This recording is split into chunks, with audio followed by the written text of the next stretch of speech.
اللہ نے رسولوں نبیوں کے ذریعے سے خوب اچھی طرح واضح کر دیا۔ تو فرمایا ثم السبیل یسرہ، ہم نے راستہ اس کے لیے آسان کر دیا۔ آخرت کا راستہ اللہ نے آسان کر دیا، سب کچھ بتا دیا کھول کھول کے۔ تو سبیل سے مراد کچھ لوگوں نے صراط مستقیم یا آخرت کا راستہ لیا ہے کہ اللہ نے تقدیر بنائی اور صراط مستقیم کو بھی اللہ نے آسان بنایا ہے، مشکل نہیں ہے۔ الدین یسر، دین آسان ہے، ہلکا ہے، سیدھا سادہ ہے، مشکل نہیں ہے، دین حنیف ہے۔ تو ایک مطلب سبیل سے صراط مستقیم شریعت کا راستہ لیا گیا، یعنی آخرت کا راستہ۔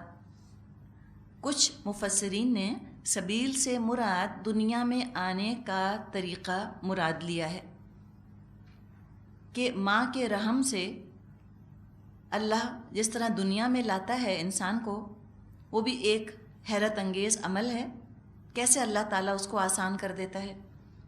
جو آپ میں سے ڈاکٹر خواتین ہیں، آپ خوب جانتی ہوں گی کہ پیدائش کا جب عمل شروع ہوتا ہے تو ماں کے جسم میں کیسی کیسی تبدیلیاں ہوتی ہیں، کیسے اللہ تعالیٰ اس راستے کو کھولتا ہے، آسان کرتا ہے، اور کیسے بچہ جو ہے وہ تولد ہو جاتا ہے۔ اس دن خیال آ رہا تھا کہ اگر ہم سے کہا جاتا کہ بتاؤ انسانوں کے پیدائش کا کیا سلسلہ رکھا جائے، کیا طریقہ رکھا جائے، اور پھر اللہ تعالیٰ ہمیں بتاتا کہ انسانوں کی پیدائش کا یہ طریقہ ہوگا، ہم کہتے اللہ تعالیٰ بالکل انفیزیبل ہے، کوئی پیدا ہی نہیں ہوگا، انسان پیدا ہی نہ ہوں گے، اتنا مشکل طریقہ، تو انسان تو ہوں گے ہی نہیں، کچھ آسان طریقہ ہونا چاہیے کہ کان سے بچہ باہر نکل آئے، یا کچھ اس قسم کا ہو، کچھ زپ لگی ہو پیٹ کے اوپر اور زپ کھول کے اس کو باہر نکالیں۔ ہم تو اپنے مشورے دیتے ہیں نا، بتائیے دیتے ہیں نا کہ اللہ کوئی آسان سمپل طریقہ ہونا چاہیے، ایک سمپل سی زپ ہو پہ بار بار بچے پیدا ہونے، ایک دفعہ تو ہونا نہیں، تو زپ کھولی یا کوئی پاؤچ جیسا لگاؤ جیسے کینگرو کا ہوتا ہے، اس کے اندر بچہ ہو، آپ نے پاؤچ کھولی، بچہ نکال لیا۔ اللہ تعالیٰ کہتا ہے نہیں، میں تو یہ طریقہ بناؤں گا، ماں ان مرحلوں سے گزرے گی۔ ہم کہتے ہیں اللہ تعالیٰ پھر تو ہو چکے بچے، لیکن اللہ نے دیکھیں طریقہ رکھا، اور آج کم پہ رو رہے ہیں کہ آبادی کم ہے، آج تو زیادہ آبادی کے اوپر رو رہے ہیں۔ تو فرمایا کہ اللہ نے وہ راستہ بڑا آسان کر دیا۔ حقیقت ہے کیسے آسان کر دیا، پتہ نہیں انسان کی پیدائش میں کتنے سارے اسباق ہیں۔ دیکھیں آخر بچے کیوں پیدا ہو رہے ہیں جب کتنا مشکل ہے بچے پیدا کرنا، اینڈ رزلٹ تو بڑا ہی مشکل ہے نا۔ اب پیدا کرنے کی تکلیف بھول جاتا ہے انسان جب پالنے کھڑا ہوتا ہے ان کو، وہ الگ مرحلہ ہے۔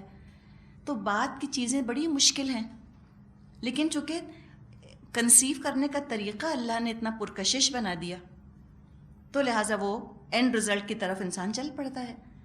تو یہ دیکھیں نا اللہ تعالیٰ کیسے انسان کی نفسیات جانتا ہے کہ اگر ایک دفعہ ایک عمل کو پرکشش بنا دیا جائے، وہ عمل تو کر لیتا ہے انسان، اس کے بعد اس کا نتیجہ بھی وہ برداشت کرنے کے لیے تیار ہو جاتا ہے۔ تو دنیا میں ہم دیکھتے ہیں شروع میں عمل بڑا پرکشش، انسان کی پیدائش کا جیسے کہ مرحلہ ہے، وہ بڑا اٹریکٹیو، فطرت کا تقاضا، جبلت کا تقاضا ہوتا ہے، اور اس کے بعد مشکلات شروع ہوتی ہیں۔ لیکن اللہ تعالیٰ نے آخرت کے لیے کتنا کرم کیا ہے نا ہمارے اوپر کہ شروع کا عمل مشکل رکھ دیا ہے اور اینڈ رزلٹ بڑا پرکشش ہے۔ ہم یہاں دیکھتے ہیں کہ شروع میں خواہش پوری ہوتی ہے، محنت مشقت بعد میں شروع ہوتی ہے ساری۔ پہلے تو خواہش ہی پوری کرتا ہے نا شوہر اپنی بیوی سے، بیوی اپنے شوہر سے، دل کی تسکین ہوتی ہے اور ایک خوشی کا احساس ہوتا ہے، دل کے اندر خواہش ہوتی ہے اس چیز کی، وہ پوری ہوتی ہے۔ اس کے بعد کہیں جا کے محنت مشقت جسمانی ذہنی نفسیاتی اور معاشی جد و جہد وہ سب بعد میں آتی ہے۔ تو چند لمحوں کی لذت ہے اور اس کے بعد سالوں کی مشقت، کوئی شک ہے اس میں؟ بتائیے، کوئی شک نہیں نا، یہ دنیا کا طریقہ ہے۔ لیکن اللہ تعالیٰ نے کتنا کرم کیا کہ ہم سے کہا کہ تم چند لمحوں کی مشقت کر لو دنیا میں، اس کے بعد ہمیشہ کی خواہشات پوری ہوں گی، ہمیشہ کی راحت ہے۔ کتنا اللہ کا کرم ہے۔ تو یہ آسان ہی ہے نا دنیا طے کرنے کا راستہ، تھوڑی سی دیر کی محنت ہے، یومن او بعد یوم، ایک دن یا دن کا کچھ حصہ، اس میں محنت کر لو، اس کے بعد تمہاری ساری خواہشات پوری ہوں گی، راحت ہی راحت۔ مشقت اور محنت اور نفسیاتی اور جذباتی اور جسمانی اور معاشی مشقت تو بس ابھی ہے تھوڑی سی دیر کی دنیا میں، جنت میں چلے جاؤ گے آرام ہی آرام ہے۔ حقیقت ہے کہ اللہ نے راستہ بہت آسان جو ہے وہ کر دیا انسان کے لیے. چلیں اگر ماں ہی کے حساب سے ہم اس کو لیں کہ ایک دن انسان ماں کے پیٹ سے زمین کی پیٹھ پر آیا تھا، کب تک رہے گا اس سواری پر؟ کب تک سوار رہے گا؟ ایک دن تو اترنا ہے. ایک دن آئے گا جب کہ زمین کے پیٹ میں چلا جائے گا. اس کا ذکر کیا ثم اماتہ فاقبرہ، پھر اس کو موت دی اور قبر میں پہنچا دیا. یہ قبر کے اندر پہنچانا یہ بھی بڑی انسان کی تکریم ہے، یہ انسان کی بڑی عزت رکھی ہے اللہ تعالیٰ نے. یہ بھی ہو سکتا تھا کہ جس طرح جانوروں کی لاشیں پڑی رہتی ہیں اسی طرح انسانوں کے جسم پڑے رہتے، پھولتے پھٹتے، جانور اور کتے اور چیل اور کوے نوچتے اور کھاتے. لیکن اللہ نے مرنے کے بعد بھی کیسا اس کا اکرام کیا کہ جب کوئی مر جاتا ہے، چاہے وہ ایک دن کا بچہ ہو یا 100 سال کا بوڑھا ہو، اس کو نہلا دھلا کر خوشبو لگا کر نہایت عزت کے ساتھ صاف ستھرے کپڑوں میں لپیٹا جاتا ہے اور اس کے ساتھ لوگ جاتے ہیں اور مٹی کے اندر اس کو دبا کر آتے ہیں اور پھر سب جمع ہو کر اس کے لیے دعا کرتے ہیں. کتنی اللہ نے ہماری عزت کی ہے. کیسے کوئی کہہ سکتا ہے کہ ہم جانور ہیں؟ کیسے؟ جانوروں کو تو کوئی نہیں کفناتا، جانوروں کو تو کوئی نہیں دفناتا. دیکھیں کتے بلیاں سڑک پر مرے پڑے ہوتے ہیں نا، گاڑی کے نیچے آ جاتے ہیں یا ایسے بس وہ چیل کوے ان کو کھاتے ہیں، کتے منہ مارتے ہیں. تو ہم دیکھ سکتے تھے اپنے پیاروں کی لاشوں کو کہ ہم اٹھا کر گھر سے باہر پھینک دیتے اور جانور کھاتے. تو یہ بڑی اللہ تعالیٰ کی عزت افزائی. اور دیکھتے ہیں ہم کہ ایک لاش ہے انسان کی جو کمرے میں رکھی ہے، آپ کتنی بھی برف کی سلیں رکھیں بہرحال اسمیل آنے لگتی ہے، باڈی سڑنے لگتی ہے نا. جب اس کو مٹی میں دبا دیں تو کوئی بدبو نہیں، کچھ بھی نہیں، مٹی میں جا کے کوئی بو نہیں آتی. اور پھر قبر میں کیا حال ہوتا ہے، اللہ نے کیسے پردہ رکھ لیا. آخر قبر میں بھی جب جسم کو رکھ دیا جاتا ہے تو کیڑے مکوڑے کھائی جاتے ہیں نا، قبر کی مٹی تو کھائی جاتی ہے انسان کے جسم کو، سوائے انبیاء اور شہداء کے. انبیاء اور شہداء کے جسموں کو اللہ نے زمین پر حرام کیا ہوا ہے، باقی تمام لوگوں کے جسموں کو زمین تو کھاتی ہے. اور وہ پروسیس ہماری آنکھوں کے سامنے ہوتا کہ کیڑے آ کر کھا رہے ہیں تو ہمیں کتنی تکلیف ہوتی دیکھ کر. کیسے اللہ نے پردہ رکھ لیا، قبر کے اندر دبا دیتے ہیں. جو معاملہ ہوتا ہے وہ قبر کے اندر ہوتا ہے، کسی کی نظروں کے سامنے نہیں. اللہ کتنا ہمارا پردہ رکھتا ہے مرنے کے بعد بھی. تو فرمایا کہ ثم اماتہ فاقبرہ، پھر اسے موت دی اور قبر میں پہنچا دیا. اتنے سارے مراحل سے گزارا. ثم اذا شاء انشرہ، پھر جب چاہے وہ اسے دوبارہ اٹھا کر کھڑا کر دے. جو رب یہ سب کچھ کر سکتا ہے، اتنے مراحل سے گزار سکتا ہے، وہ ایک دن زمین کے اندر سے پھر اٹھا کر کھڑا کرے گا، کر سکتا ہے، کچھ مشکل نہیں اس کے لیے. کیوں نہیں مانتا انسان؟ کیا کیا اعتراضات کرتے ہیں عقلی اور نقلی، کیا کیا دلیلیں، کیا کیا لاجک، کیا کیا سائنٹیفک پروفز پیش کرتے ہیں کہ نہیں انسان کبھی دوبارہ زندہ نہیں ہو سکتا. سب باتیں کرتے ہیں، آخرت کا انکار کرتے ہیں. تو سب کو چپ کرا دیا. کلا، ہرگز نہیں، چپ ہو جاؤ، بیکار باتیں کرتے ہو تم سب جو دلائل لے کر آ رہے ہو الٹے سیدھے کہ یہ پاسبل ہی نہیں اور امپاسبل اور ہیہات لما توعدون، سب غلط باتیں ہیں تمہاری. مسئلہ کیا ہے؟ لما یقضی ما امرہ، اس نے وہ فرض ادا نہیں کیا جس کا اللہ نے اس کو حکم دیا تھا. بات یہ ہے اصل میں اللہ کی فرما برداری نہیں کر رہا، پتہ ہے کہ فرما برداری نہیں کروں گا تو جہنم میں جاؤں گا. تو یہ خیال جب ناگوار گزرا، بجائے کہ عمل بدلتا عقیدہ بدل لیا. اس نے کہا چلو چھوڑو، عقیدے کو بدل لو، آخرت کا انکار کر لو. فرمایا کہ اس کے انکار کرنے سے کوئی آخرت غائب تو نہیں ہو جائے گی. کلا، مسئلہ کیا ہے؟ اس کے انکار کی وجہ کیا ہے کہ اس نے اللہ کی بات نہ مانی. تو وقت بہت تھوڑا ہے ہمارے پاس، مٹی سے آئے تھے، مٹی میں لوٹنا ہے. جتنی نیکی کی دولت ہو سکے دونوں ہاتھوں سے انسان سمیٹ لے. لیکن پتہ نہیں کیا ہو گیا ان لوگوں کو، جو اللہ ان سے فرما رہا ہے عمل نہیں کرتے. دنیا کی رنگینی نے انسان کو ایسا اپنے اندر گم کر لیا کہ بھول ہی گیا کہ یہ دنیا میرا وطن نہیں ہے، میرا گھر نہیں ہے.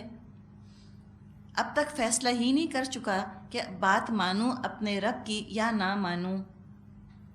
ابھی تک گو مگو کی حالت میں ہے، انڈیسائیڈڈ ہے. ابھی تک تو فرض ادا ہی نہیں کیا، سوچ ہی رہا ہے ابھی کہ اچھا I am thinking about it. اب اللہ تعالیٰ اپنی نعمتوں کی طرف توجہ دلا رہا ہے کہ دیکھو کیا چیز تمہیں آخر اللہ کے احکامات پر عمل کرنے سے روکتی ہے، کیا بدگمانی ہے اللہ کے بارے میں. تم سمجھتے ہو اللہ کے احکامات پہ عمل کرو گے زندگی بھاری دشوار مشکل ہو جائے گی.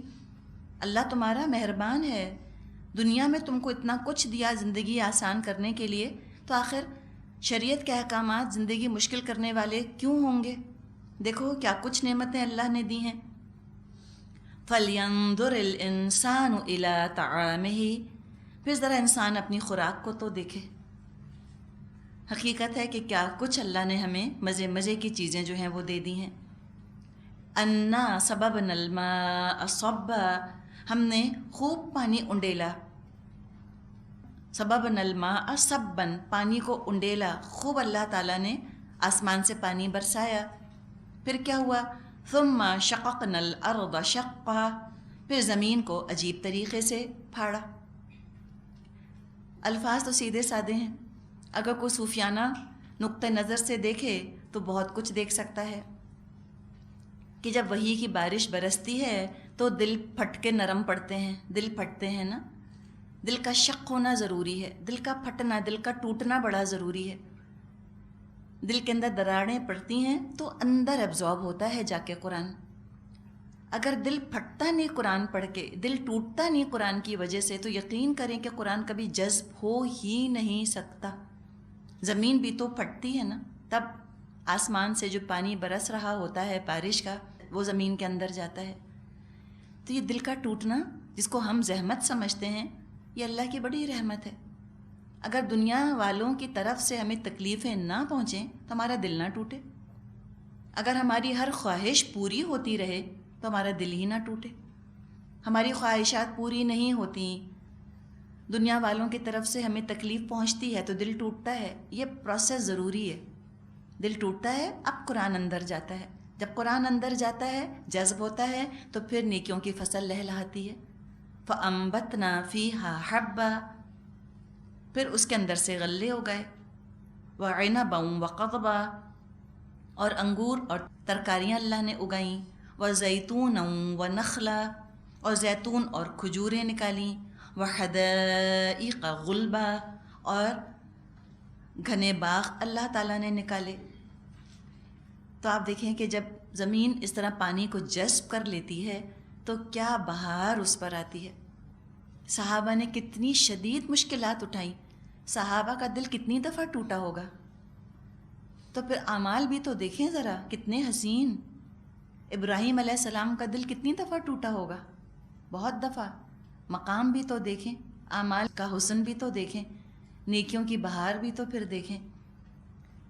تو اللہ آسمان سے پانی برساتا ہے، زمین پھٹتی ہے، اور پھر اس میں طرح طرح کے غلے اور طرح طرح کے پھل، طرح طرح کے باغات نکل آتے ہیں. غلبہ، غلبن کی جمع ہے.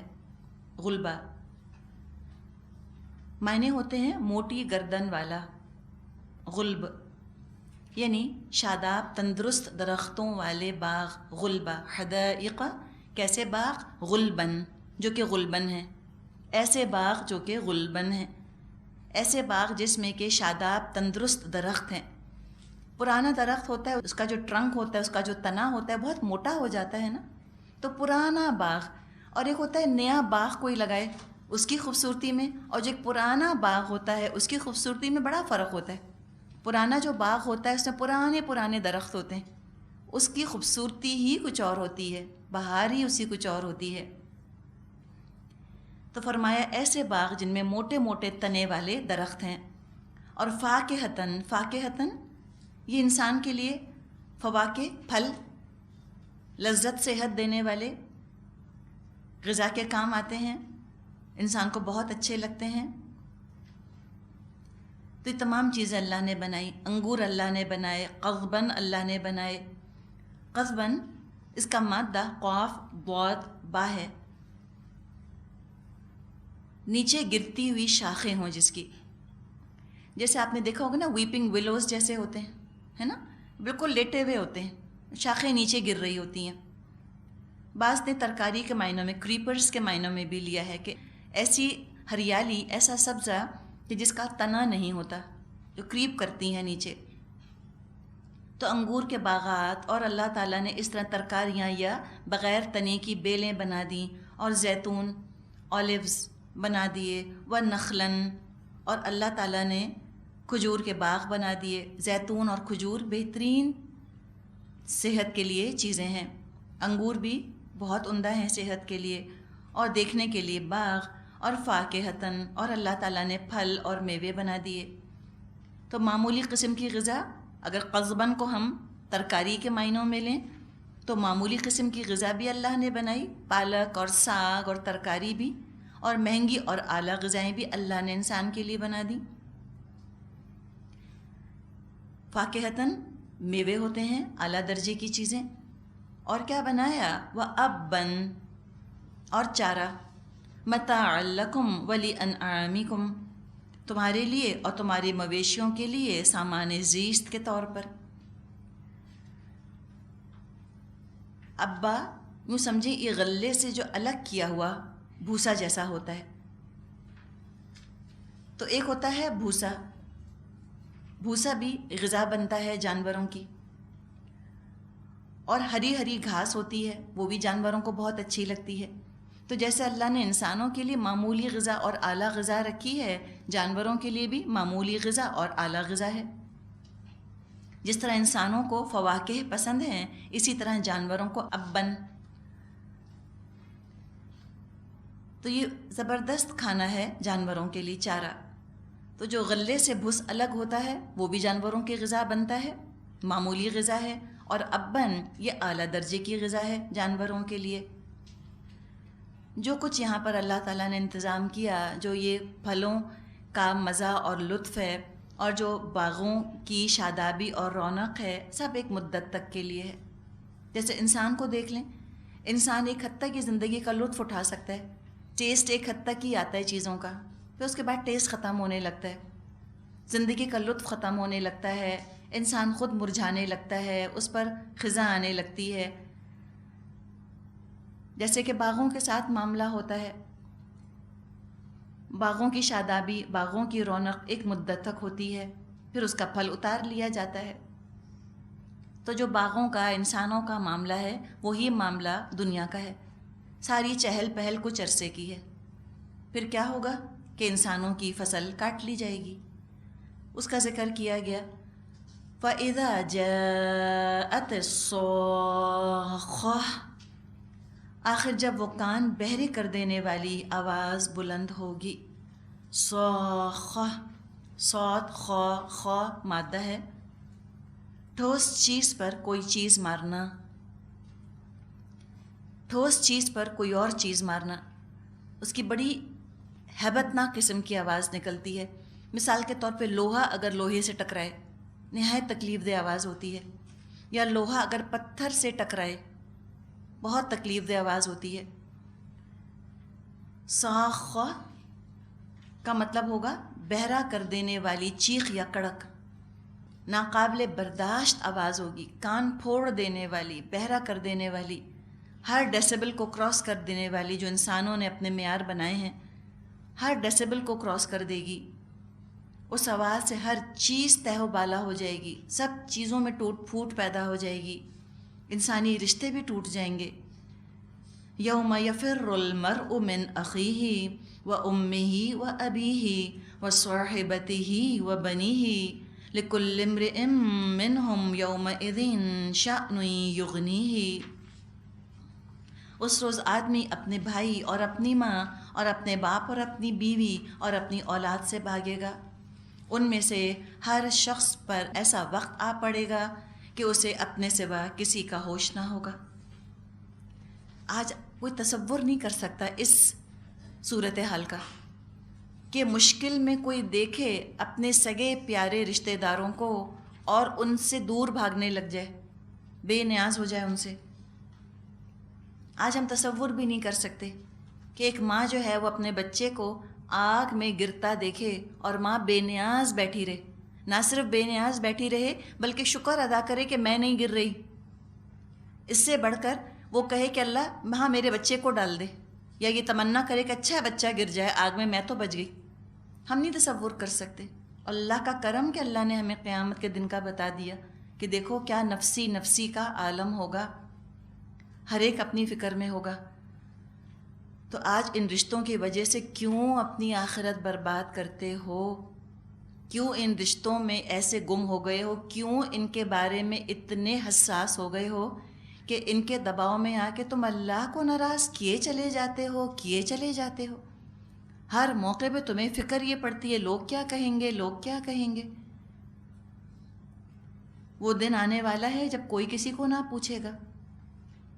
دنیا میں تو اللہ سے دور اور ان محبت کرنے والے رشتوں کی طرف بھاگا کرتے تھے۔ قیامت آئے گی، ترتیب الٹ جائے گی، سب ایک دوسرے سے دور بھاگیں گے کہ کہیں یہ اپنی گمراہی کا ذمہ دار ہمیں نہ قرار دے دیں۔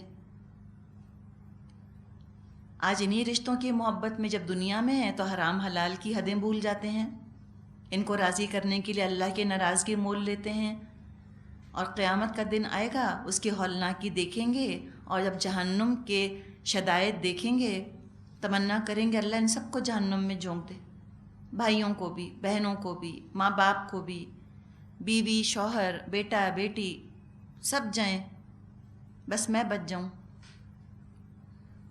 اور وہ کیا آگ ہے۔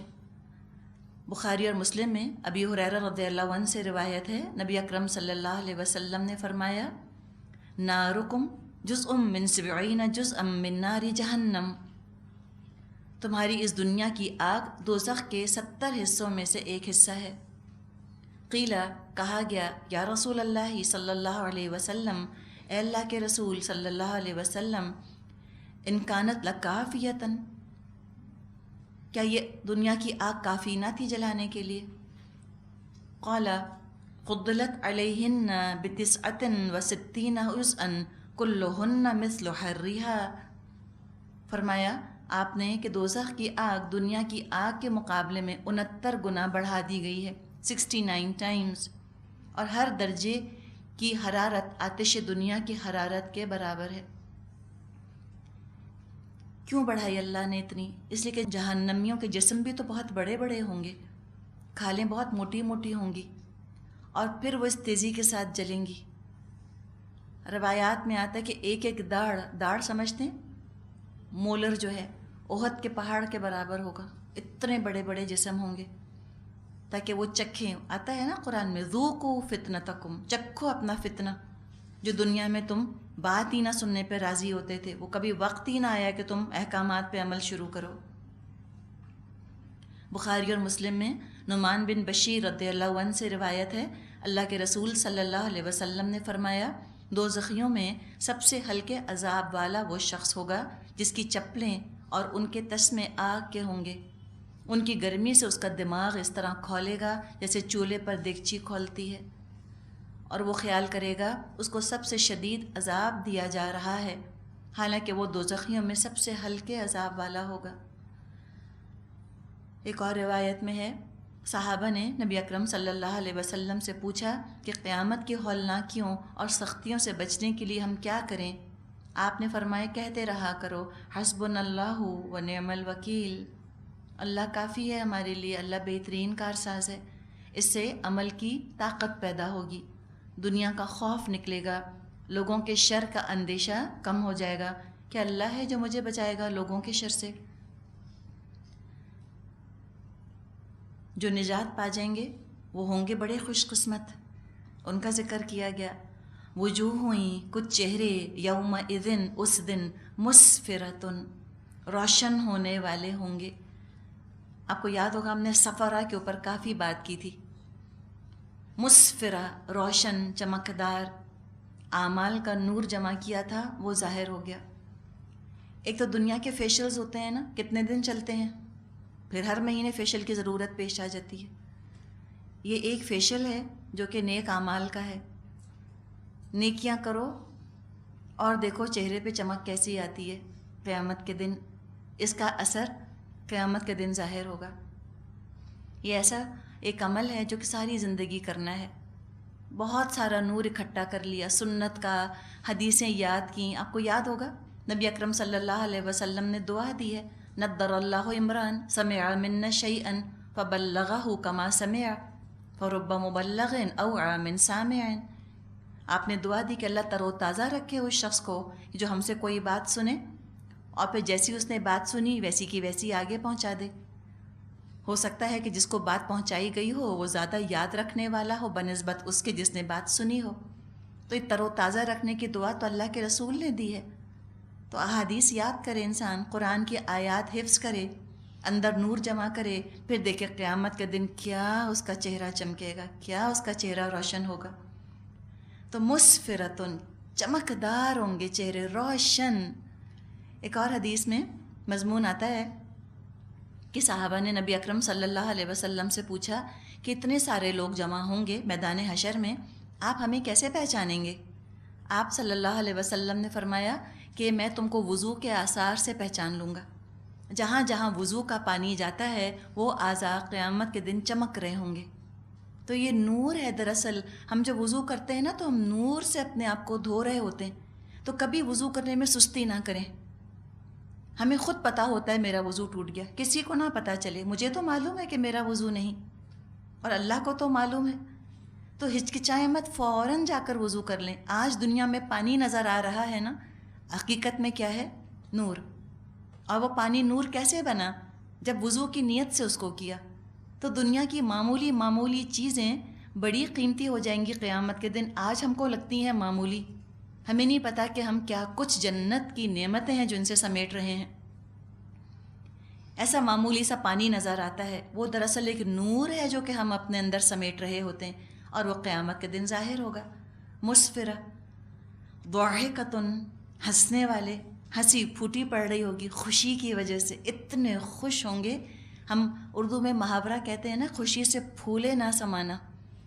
ایسی خوشی، اور جب انسان بے حد دل سے خوش ہوتا ہے اس کا چہرہ بھی چمکنے لگتا ہے، خوشی کے آثار شکل پر آ جاتے ہیں۔ مستبشرہ، حشاش بشاش، خوش و خرم۔ مستبشرہ، بشارت پا کر، خوشخبری پا کر، حقیقی خوشی کا اثر سارے جسم پر محسوس ہو رہا ہوگا۔ بشرہ کہتے ہیں نا جلد کو، سکن کو، سکن بھی ٹنگل کر رہی ہوگی، سکن پر بھی نظر آ رہا ہوگا اثر اس خوشی کا۔ تو یہ کون ہوں گے؟ یہ کیا دنیا میں بھی ایسے ہی تھے؟ مسفرتن ضاحکۃ مستبشرۃ تھے دنیا میں بھی؟ دنیا میں تو نہیں تھے بیچارے۔ دنیا میں تو ہو سکتا ہے کہ مرجھا گئے ہوں محنت کی وجہ سے، مشقت کی وجہ سے، ہو سکتا ہے کہ روتے زیادہ ہوں بجائے ہنسنے کے،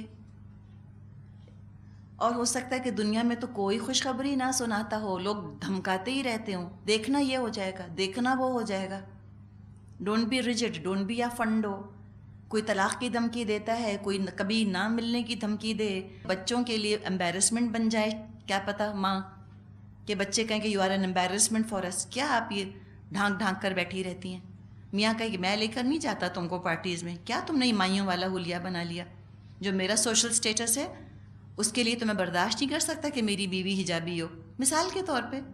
بہت سی دھمکیاں، یا والدین کی طرف سے دھمکیاں کہ تم نے خاندان کی رسومات ہی چھوڑ دیں، یا سسرال کی طرف سے ساس سسر کی ناراضگی کہ کیسی بہو بن گئی ہو تم، خاندان کی روایات نہیں نبھا رہی، ہمارے خاندان میں تو ہمیشہ سے بڑے پیر کی نیاز ہوتی رہی، یہ ہماری بہو نرالی آئی ہیں، کوئی خاندان کی روایات نہیں نبھاتی۔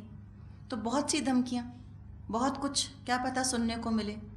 تو دنیا میں تو ویسے نہ تھے، لیکن آخرت میں جو اللہ کی خاطر خلوص نیت کے ساتھ، نیت درست رکھتے ہوئے جہاد کیا تھا، جہاد فی سبیل اللہ، تو آج تو ہنسی اور خوشی پھوٹی پڑ رہی ہے ان کے اوپر سے۔ دعا کریں اللہ ہمیں جہادی بنا دے، سچ بات ہے، اللہ ہمیں جہاد کرنے والا بنا دے، اور پھر ہم اس خوشخبری کے مستحق ہوں، ہم ایسے ہوں قیامت کے دن۔ اور کچھ چہرے ہوں گے وَوُجُوهٍ يَوْمَئِذٍ عَلَيْهَا غَبَرَةٌ، اور کچھ چہروں پر اس روز خاک اڑ رہی ہوگی، غبار اڑ رہا ہوگا، غبار آلود ہوں گے۔ ترحقها قطرہ، چہروں پر کالک چھا رہی ہوگی. قطرہ، قاف تا را کا مطلب ہوتا ہے ڈارکنس، سیاہی، کنجوسی. کنجوسی کے لیے بھی یہ لفظ آتا ہے. اتنے کنجوس کہ اللہ کو اللہ کا حق نہ دیا. بے رونق، بے نور، غم زدہ ڈل چہرے ہوں گے قیامت کے دن. دنیا میں تو شاید لوگوں میں بڑے پاپولر ہوں، دنیا میں تو لوگ آ کے پیچھے پھرتے ہوں، بچھے جاتے ہوں قدموں میں، ہر محفل کی زینت ہوں، خاندان کی آنکھوں کا تارا ہوں، شوہر کی بڑی لاڈلی ہوں، کچھ بھی ہوں. لیکن یہ سارا لاڈ، یہ سارا مقام کس قیمت پر حاصل کیا تھا؟ آخرت کو دے کر حاصل کیا تھا یہ مقام. اگر شوہر کا لاڈ اور دنیا میں عزت اللہ کے احکامات پر عمل کرنے کے ساتھ ساتھ ملتی ہے، الحمدللہ بہت اچھی ہے. لیکن اتنی بھاری قیمت دینا کہ دنیا والوں کی نظر میں بلند ہو گئے اور شوہر کے چہیتے بنے رہ گئے اور خاندان کے پیارے بنے رہے، اور ایک کے بعد ایک اللہ کے احکامات کو توڑتے گئے یا پوسٹ پون کرتے گئے کہ پھر دیکھیں گے، چلو اگلے سال کریں گے، چلو پھر دیکھیں گے. یہ تو بہت بھاری قیمت دی. اللہ کو ناراض کر کے لوگوں کی رضا خریدی. اللہ تعالیٰ نے فرمایا ہے نا کہ انہوں نے اشترت دنیا بالآخرہ، دنیا خرید لی آخرت کے بدلے. کہیں اللہ نے فرمایا ہے وما اصبرہم علی النار، کیا صبر ہے ان کا آگ پر. اتنے عارضی فائدے کے لیے کتنا بڑا خسارہ مول لے رہے ہیں. یہی لوگ ہوں گے جو قیامت کے دن کہیں گے کہ اللہ ان سب کو جھونک دے. اس شوہر نے ورغلایا تھا مجھ کو، اس نے پھنسوایا مروایا مجھے، یہ مجھ سے کہتا تھا کہ تم حجاب مت کرو، یہ ہیں میرے خاندان والے جو میرے پیچھے پڑے رہتے تھے. کوئی مرد کہے گا کہ اللہ ڈال اس بیوی کو اور ان بچوں کو جہنم میں، یہ مجھ سے حرام کمانے کے لیے کہا کرتے تھے. ان کی خاطر، ان کے لائف سٹائل کے لیے، ان کی ایجوکیشن کے لیے میں نے رشوتیں لیں، میں نے اسمگلنگ کی، میں نے سود کھایا اور ان کو بھی کھلایا. اب ڈال اللہ ان کو. تو وہ ہوں گے جن کے چہروں پر کالک چھائی ہوئی ہوگی، غبار چھایا ہوا ہوگا، ذلت اور سیاہی چھائی ہوئی ہوگی، غم چھایا ہوا ہوگا. شدت غم کی وجہ سے بھی چہرے پر سیاہی آ جاتی ہے، رونق ختم ہو جاتی ہے. تو یہ کون ہوں گے؟ اولئک هم الکفرۃ الفجرہ، یہی کافر اور فاجر لوگ ہوں گے. دنیا میں کافر اور فاجر تھے، ناشکرے، انکار کرنے والے، آپے سے باہر ہونے والے تھے. تو آج اپنا انجام دیکھ لیں گے. جب ابھی میدان حشر میں چہروں کا یہ حال ہے تو دوزخ میں پڑیں گے تو پھر کیا ہوگا؟ سورہ مومنون میں ہم نے پڑھا تھا ہم کالحون، ان کی تو کھال جلس جائے گی ساری، آگ چاٹ جائے گی ان کے چہروں کو. تلفح وجوہہم نار، آگ ان کے چہروں کو چاٹ جائے گی، آگ کی زبان کھا جائے گی ان کو. اگر واقعی یقین ہے کیسا ہوگا تو انسان نیکیاں پوسٹ پون کر نہیں سکتا. اللہ جانے کل کس نے دیکھا ہے، زندہ رہتے بھی ہیں کہ نہیں. اگر یقین ہے کہ یہ جو منظر آج اللہ نے بیان فرمایا ہے، جو میں پڑھ رہی ہوں، ایسا ہی ہوگا، تو مجھے بتائیں کہ کیا ایمان والا بد عملی پر قائم رہ سکتا ہے؟ یا تو انسان ایمان والا ہوگا یا بد عمل ہوگا. دونوں اکٹھا کیسے ہو سکتا ہے؟ ایمان کا دعوے دار بھی، قرآن کا پڑھنے والا بھی، اور بد عمل بھی. یہ ہو نہیں سکتا. دیکھیں کہیں نہ کہیں تو شروعات کرنی ہوگی، اور جب شروع کریں گے مشکلات آئیں گی. شیطان ہمیں کیا تسلیاں دیتا ہے؟ کہتا ہے کہ ابھی مشکل ہے، آئندہ آسان ہو جائے گا. ابھی نہیں ممکن، ابھی نہیں ہو سکتا. 1 سال بعد دیکھنا بڑا آسان ہو جائے گا. 1 سال یوں آنکھ بند کر کے گزر جائے گا. آخر 20 مہینے گزر ہی گئے نا، کتنی تیزی سے گزر گئے. 1 سال اور گزر جائے گا. 1 سال کیا 20 سال اور گزر جائیں گے. آسان کبھی نہ ہوگا. جب شروع کریں گی مشکلات آئیں گی.